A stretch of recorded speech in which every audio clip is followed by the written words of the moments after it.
Saudara yang dikasih Tuhan, beberapa waktu yang lalu saya menyampaikan khotbah tentang mahkota kemuliaan. Jadi ada 5 jenis mahkota kemuliaan yang ada 5 jenis mahkota yang Tuhan sediakan bagi setiap orang percaya. Kemarin kita sudah bersama-sama memahami bagaimanakah caranya supaya kita kelak bisa dianugerahi atau diberi, kita bisa menerima mahkota kemuliaan itu. Yaitu kita harus melayani dengan kerelaan, melayani dengan pengabdian, dan melayani dengan teladanan dalam 1 Petrus pasal 5 ayat 1 sampai dengan ayat yang keempat. Nah, hari ini saudara, saya akan menyampaikan firman Tuhan terkait dengan mahkota kehidupan. Ini salah satu jenis juga mahkota yang Tuhan janjikan pada para salehnya, pada orang-orang percaya. Mari kita bersama-sama melihat dalam kitab Yakobus pasal yang pertama ayat 12.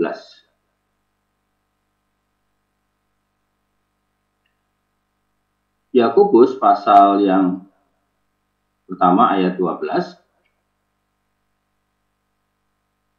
Firman Tuhan, berbahagialah, atau dalam terjemahan literalnya itu diberkatilah, ya, orang yang bertahan dalam pencobaan. Sebab apabila ia sudah tahan uji, ia akan menerima mahkota kehidupan yang dijanjikan Allah kepada barang siapa yang mengasihi Dia. Perhatikan saudara, Yakobus oleh ilham Roh Kudus menasihatkan kepada kita semua bahwa diberkatilah atau berbahagialah orang yang bertahan dalam pencobaan.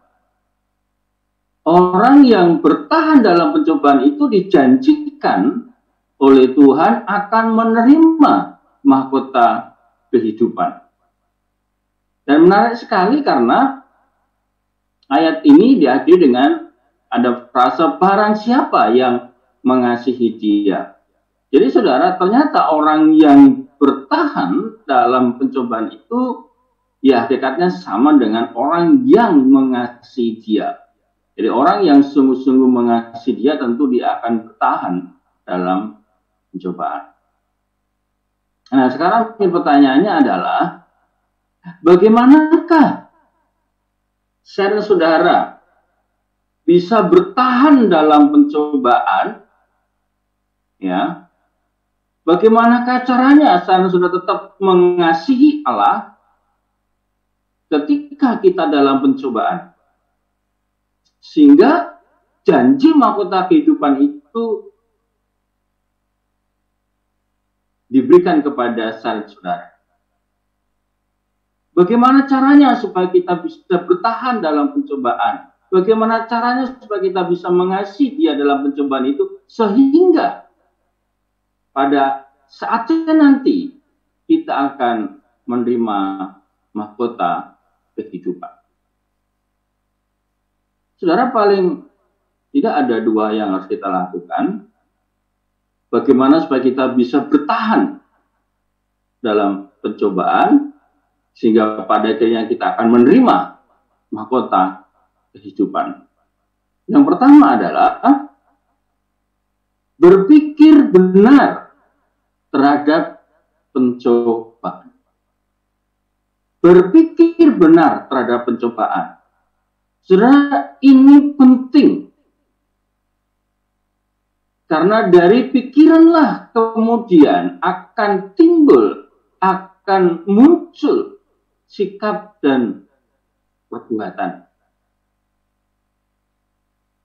Kalau orang memiliki pikiran yang salah terhadap pencobaan itu, maka sikap dan perbuatannya ketika mengalami pencobaan itu bisa salah. Tapi kalau orang itu pikirannya benar terhadap pencobaan yang sedang dialami, maka sikap dan perbuatannya pun pasti benar. Jadi bagaimana supaya bertahan dalam pencobaan sehingga pada akhirnya janji mahkota kehidupan itu diberikan kepada saudara-saudara, berpikir yang benar terhadap pencobaan itu. Perhatikan ayat yang ketiga di pasal 1. Jadi di sini jelas dikatakan bahwa sebab kamu tahu bahwa ujian terhadap imanmu itu menghasilkan ketekunan. Ya, di ayat 12 tadi juga dikatakan ujian, ya. Jadi berpikir yang benar seperti apa ketika kita sedang mengalami pencobaan, yaitu bahwa pencobaan itu sebagai ujian iman. Supaya kita bisa bertahan dalam pencobaan yang pada akhirnya nanti kita akan menerima mahkota kehidupan, kita berpikir bahwa pencobaan itu sebagai ujian iman. Ayat 3 jelas, sebab kamu tahu bahwa ujian terhadap imanmu, kalau sudah hubungkan di ayat 2, itu kan bicara tentang sikap ketika dalam menghadapi pencobaan, yaitu bahagia, ya, berbahagia, ya. Sebab kamu tahu bahwa ujian terhadap imanmu itu akan menghasilkan ketekunan. Jadi saudara, kita harus berpikir benar ketika kita dalam pencobaan itu, bahwa pencobaan itu sebagai ujian iman. Dan ujian iman itu di sini katakan akan menghasilkan suatu ketekunan. Kata ketekunan itu sebenarnya sama dengan istilah dengan kata bertahan di ayat 12. Ya, yaitu stay, diam, tidak bergerak, gitu ya, tidak tergoyahkan, itu kan. Ya, terus menerus di situ, apapun yang terjadi ya di situ. Jadi bagaimana seseorang bisa mengetahui bahwa dia ini adalah orang Kristen yang tekun? Bagaimanakah seseorang bisa mengetahui bahwa dia ini orang Kristen yang tahan? Kalau dia tidak pernah mengalami yang namanya ujian. Ya. Besi itu, saudara, dikatakan kuat atau tidak, mampu tidak menahan beban yang berat, maka besi itu harus diuji dulu, ditempa dulu. Dia bengkok atau tidak ketika diberi beban. Dia patah atau tidak. Jadi untuk mengetahui, untuk menghasilkan sebuah ketekunan, maka pencobaan itu diizinkan Tuhan terjadi sebagai batu uji. Dan saudara, dalam 1 Petrus pasal 1 ayat 7 kita juga bisa melihat di sana bahwa ujian iman itu untuk membuktikan kemurnian iman. Jadi pencobaan sebagai ujian iman itu adalah untuk membuktikan kemurnian iman. 1 Petrus 1 ayat 7, maksud semuanya itu ialah itu berbagai pencobaan, ya. Maksud semuanya itu ialah untuk membuktikan kemurnian imanmu yang jauh lebih tinggi nilainya daripada emas yang fana, yang diuji kemurniannya dengan api. Jadi pencobaan, penderitaan, memang kata pencobaan dalam konteks ini menunjuk pada penderitaan, ya. Itu untuk menghasilkan ketekunan, dan yang kedua adalah untuk membuktikan apakah iman saudara-saudara itu murni atau tidak. sini iman difiguratifkan dengan emas. Emas itu untuk mengetahui kemurniannya, pasti emas itu akan dilebur di dalam api, di dalam kuali peleburan, untuk membuktikan bahwa emas itu murni atau tidak. Nah, untuk mengetahui murni atau tidaknya emas itu, atau sudah murni atau belum emas itu, maka biasanya seorang yang melebur emas itu akan berkaca atau bercermin pada leburan emas itu. Kalau emas di dalam kuali itu sudah bisa memantulkan wajah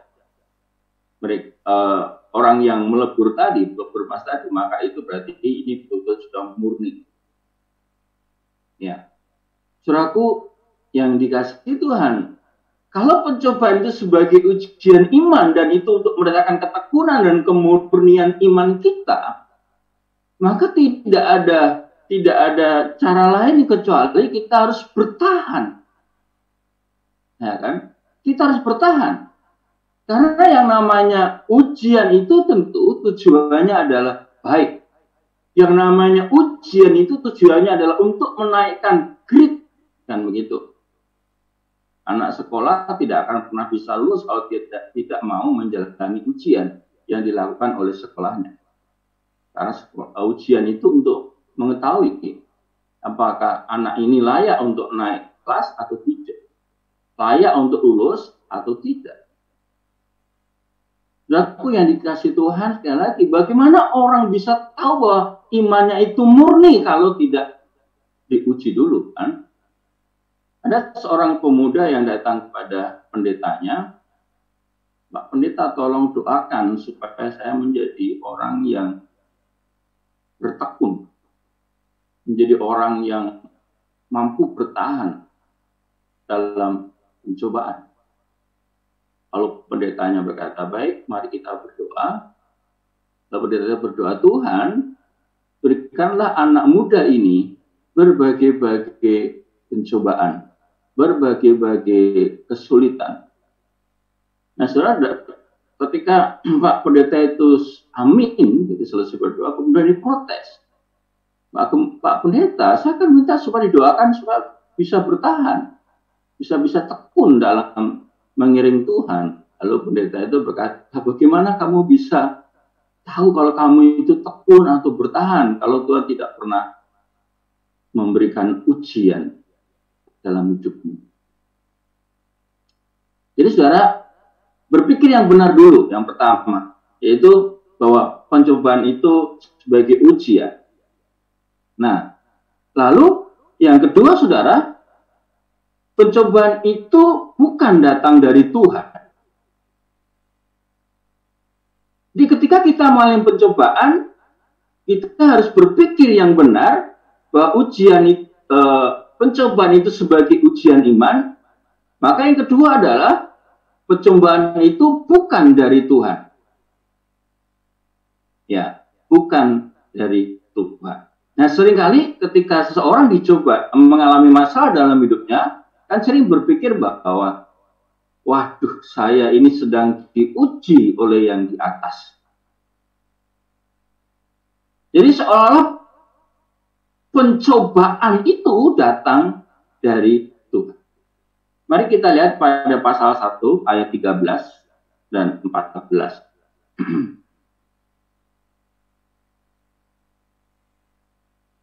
Yakobus pasal 1 ini ayat 13 dan 14.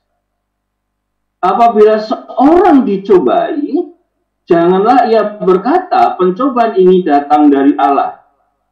Sebab Allah tidak dapat dicobai oleh yang jahat, dan ia sendiri tidak mencobai siapapun.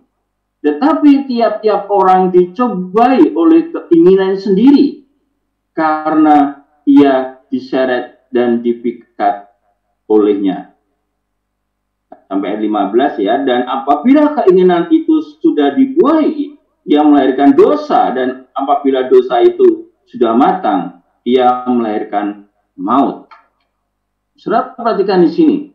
Kita harus berpikir yang benar bahwa pencobaan itu sebagai ujian iman. Kita harus berpikir yang benar, bahwa pencobaan itu bukan dari Tuhan. Tapi ayat 13 sampai 15 ini bahwa pencobaan itu dari dalam diri manusia. Ya, ini yang disebut sebagai pencobaan sebagai godaan. Ya, kata yang dipakai itu memang istilah yang sama sebenarnya. Ya, yaitu peirasmos. Itu bisa berarti pencobaan, bisa berarti godaan, bisa berarti itu diuji, bisa itu berarti dibuktikan, kata Erasmus itu. Nah, bahwa pencobaan di sini itu berasal dari keinginan sendiri. Kata keinginan di sana tepatnya sebetulnya nafsu, hawa nafsu. Jadi seorang dicobai itu karena hawa nafsunya sendiri. Atau pencobaan itu berasal dari nafsunya sendiri, keinginannya sendiri. Ini yang tadi saya katakan pencobaan sebagai godaan. Orang digoda oleh keinginan sendiri. Nah, saudaraku yang dikasih Tuhan, kalau kita bicara keinginan, ya di sini memang diterjemahkan keinginan. Keinginan itu lebih kepada sesuatu yang sifatnya netral. Ya. Tapi kalau nafsu itu, ya itu bisa menjadi negatif. Ya. Keinginan pun bisa menjadi negatif. Kalau kita salah mengimplementasikan. Keinginan untuk tidur itu normal, itu wajar. Tetapi kalau saudara tiduran terus atau tidur melampaui kewajaran, itu nanti jatuhnya adalah menjadi pemalas. Dan orang yang malas itu akan jatuh dalam kemiskinan, kata Amsal. Keinginan untuk makan itu normal, itu wajar. Tapi kalau kemudian saudara menjadi orang yang rakus, tentu itu akan menjadi godaan dalam hidup saudara. Dan itu bisa menarik sekali kan di sini dipakai dua kata, dipikat dan diseret.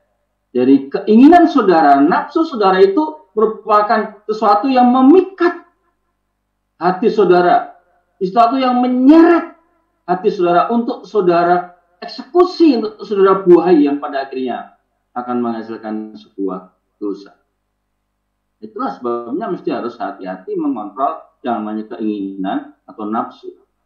Keinginan seksual itu adalah normal, itu wajar karena seks itu anugerah dari Tuhan. Tetapi kalau saudara mengimplementasikan bukan dengan pasangan saudara yang sah, yaitu suami atau istri saudara, maka itu saudara jatuh dalam dosa seksualitas, yaitu perzinahan. Ya, orang bisa digoda untuk itu. Ya. Nah, kalau pencobaan itu sebagai ujian, saudara tadi, memang kita harus bertahan.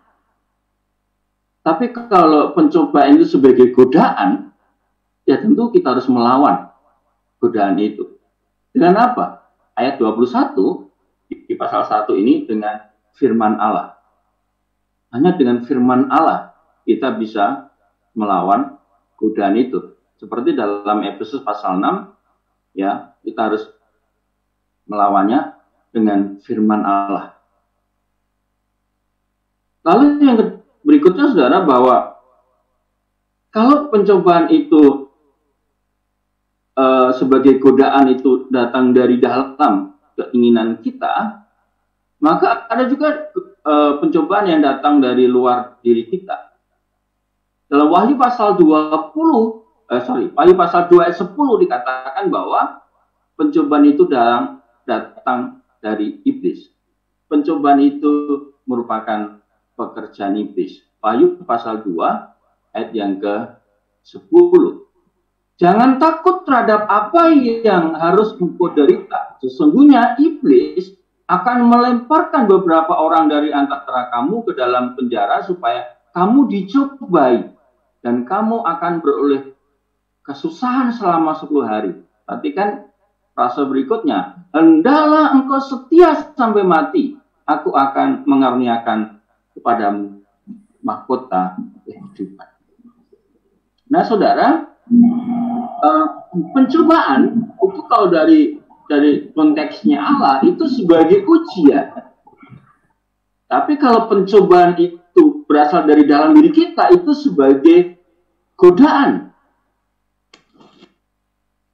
Nah, apakah itu yang ujian ataupun yang godaan itu dimanfaatkan oleh iblis untuk menjatuhkan kita, untuk menghancurkan kita? Itu sebabnya dalam 1 Petrus katakan, lawanlah iblis itu. Ya, kita harus melawan. Ya, kita bisa buktikan bahwa pencobaan itu bisa dari luar. Dalam hal ini di konteks di pasal 1 itu di ayat yang kedua dan 3 itu penderitaan, yaitu berasal dari luar. Dan Wahyu pasal 1 pasal 2 ayat 10 tadi itu juga dari luar, dan apa yang dialami Ayub itu sebetulnya juga datang dari iblis. Tapi itu atas izin Tuhan. Kalau sudah lihat dalam Ayub pasal 1 ayat 6 sampai 12. Jadi saudara, bagaimanakah kita bisa bertahan dalam menghadapi pencobaan? Kalau itu cobaan sebagai ujian iman, ya. Kita harus berpikir bahwa itu diizinkan Tuhan untuk supaya kita menjadi tekun, supaya kita menjadi membuktikan iman kita murni atau tidak. Kalau pencobaan ini sebagai godaan, maka kita harus melawan dengan firman Allah. Lalu yang kedua, saudara, bagaimana caranya kita bisa bertahan dalam menghadapi pencobaan supaya kita dapat menerima mahkota kehidupan? Yang pertama tadi, berpikir yang benar ketika dalam pencobaan atau terhadap pencobaan. Maka yang kedua adalah bersikap benar terhadap pencobaan. Tadi di awal sudah saya katakan bahwa apa yang dilakukan seseorang, apa yang dikatakan seseorang, atau sikap yang diwujudkan oleh seseorang, atau sikap yang ditampilkan oleh seseorang, itu berasal dari pikiran. Jadi pikiran seseorang itu mempengaruhi sikap dan perbuatan orang tersebut. Nah, kalau kita sudah berpikir yang benar terhadap pencobaan itu, maka kita juga pasti bisa bersikap benar terhadap pencobaan itu. Bagaimanakah kita bersikap dalam terhadap pencobaan itu? Mari kita lihat di ayat 2, saudara. Ya, ini saya tidak menyampaikan garis besarnya itu urut ayat, ya, berdasarkan urutan ayat, tetapi saya mencoba untuk membuat sistematika yang logis. Berpikir lalu bersikap, bukan bersikap dulu baru berpikir, bukan. Ya. Karena memang logikanya begitu, orang berpikir dulu lalu bersikap. Bagaimanakah sikap yang benar terhadap pencobaan itu? Ayat 2 dikatakan, saudara-saudaraku, anggaplah sebagai suatu kebahagiaan apabila kamu jatuh ke dalam berbagai-bagai pencobaan. Jadi sikap kita apa terhadap pencobaan itu? Ya, kita bahagia. Anggaplah suatu kebahagiaan. Tentu di sini tidak bicara senang dicobai, ya. Bukan seperti itu. Ya. Tapi kita harus bersikap bahagia ketika kita diizinkan Tuhan mengalami yang namanya pencobaan. Ya. Karena dengan demikian, saudara, kita akan mampu bertahan. Kita akan mampu berkemenangan. Acap kali yang terjadi adalah ketika kita mengalami kesusahan, kita mengalami penderitaan sebagai suatu ujian iman itu, kita malah mengeluh, kita malah marah kepada Tuhan. Seharusnya seperti yang Yakobus sampaikan, kita harus bahagia. Kenapa? Karena ada mahkota kehidupan yang sedang menanti kita. Seperti juga dikatakan Petrus kan dalam 1 Petrus pasal 1 ayat 6. Bergembiralah, bersukacitalah. Ya. Karena apa? Juga dikatakan dalam Petrus itu kan seketika. Artinya tidak selamanya. Yang namanya pencobaan sebagai ujian iman itu tidak selamanya. Ada batas waktunya. Bahkan juga ada batas kekuatan. 1 Korintus 10 ayat 13 kan jelas. Bahwa pencobaan-pencobaan yang kamu alami itu adalah pencobaan yang biasa. Sesuatu yang biasa, yang lazim dialami oleh semua orang. Sesuatu yang lazim, yang biasa dialami oleh setiap orang percaya. Pencobaan. Dan juga pencobaan itu katakan tidak melebihi kekuatanmu. Tuhan tahu batas kemampuan kita dalam menghadapi ujian itu. Tentu seorang guru yang benar, dia tidak akan menguji murid SD dengan soal murid anak SMA. Demikian juga tidak mungkin seorang guru yang benar menguji anak SMP dengan ujian seorang mahasiswa. Jelas itu tidak akan mungkin. Nah, Allah kalau mengizinkan pencobaan sebagai ujian iman kita alami, maka itu dalam batas kekuatan kita. Lalu dikatakan juga Allah akan memberikan jalan keluar dalam pencobaan itu. Makanya apa? Ya be happy, don't worry, karena begitu kan saudara. Bahagia. Tapi jangan senang dicobai. Ya. Lalu yang sikap yang kedua adalah minta hikmat ketika mengalami pencobaan. Perhatikan ayat yang kelima. Pasal 1 ayat 5. Tetapi apabila di antara kamu ada yang kekurangan hikmat, hendaklah ia memintakannya kepada Allah, yang memberikan kepada semua orang dengan murah hati dan dengan tidak membangkit-bangkit, maka hal itu akan diberikan kepadanya. Hikmat yang dimaksud di sini adalah hikmat untuk menghadapi pencobaan. Hikmat supaya kita bisa berpikir dan bersikap yang benar terhadap pencobaan. Bukan kemudian menyerah kalah, bukan kemudian bersikap menyalahkan Tuhan, kecewa terhadap Tuhan, kecewa terhadap hamba Tuhan, bukan. Minta hikmat kepada Tuhan sebagaimana kita mampu bertahan, bagaimana kita mampu berkemenangan. Kalau itu cobaan sebagai godaan, kita mampu berkemenangan, mampu mengalahkan itu semua. Dan ini penting sekali. Ya. Dalam Amsal pasal 2 ayat 6 dikatakan, Tuhan itu yang memberikan hikmat. Dari mulutnya datang pengetahuan dan kepandaian. Dengan demikian, ya tentu saudara, semakin kita dekat dengan Tuhan, semakin kita intim dengan Tuhan, maka Tuhan akan memberikan, kita akan memiliki hikmat yang bersumber dari Tuhan. Umumnya kalau orang sedang mengalami penderitaan sebagai ujian iman, cobaan sebagai ujian iman, itu kan ya berdoanya tentu Tuhan singkirkan gitu kan masalah ini gitu kan saudara.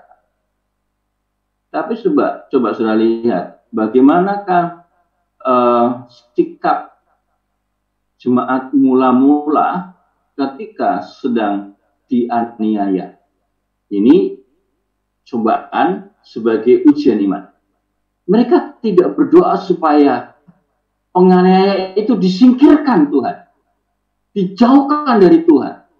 Tidak, tetapi mereka berdoa supaya mereka diberi kekuatan. Mari kita lihat dalam Kisah Rasul pasal 4. Kisah Rasul pasal yang keempat, ayat 29 dan 30.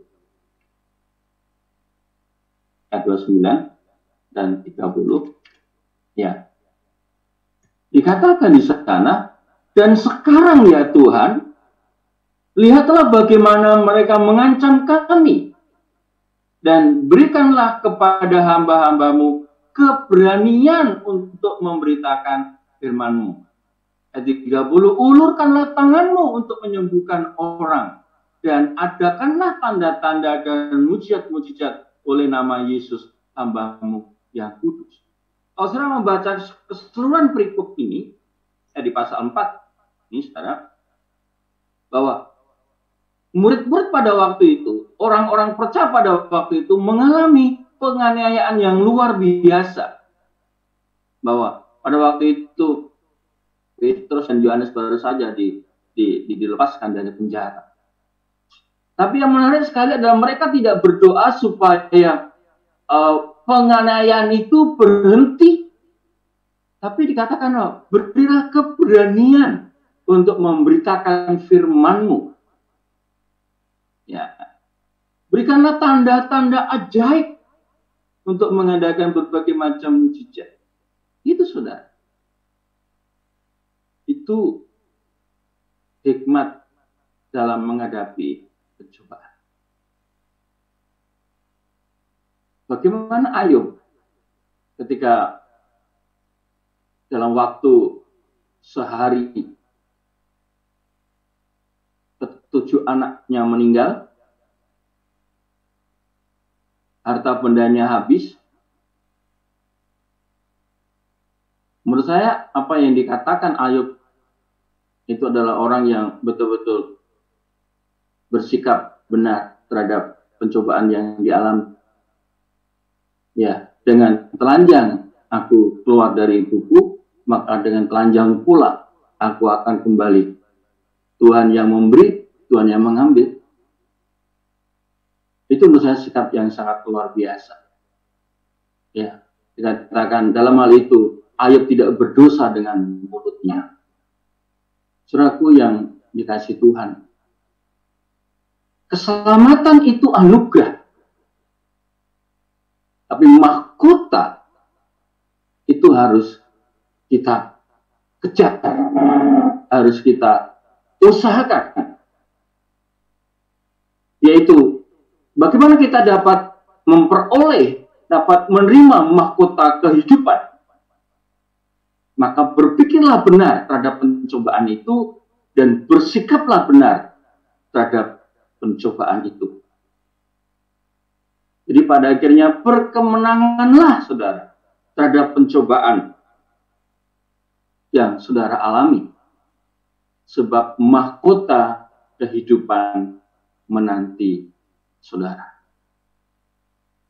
Kiranya firman Tuhan pada pagi hari ini mendorong saudara untuk terus berkemenangan ketika mengalami pencobaan sebagai ujian iman dan pencobaan sebagai godaan. Supaya kelak Tuhan berkata, engkau layak menerima mahkota kehidupan. Tuhan memberkati kita semua.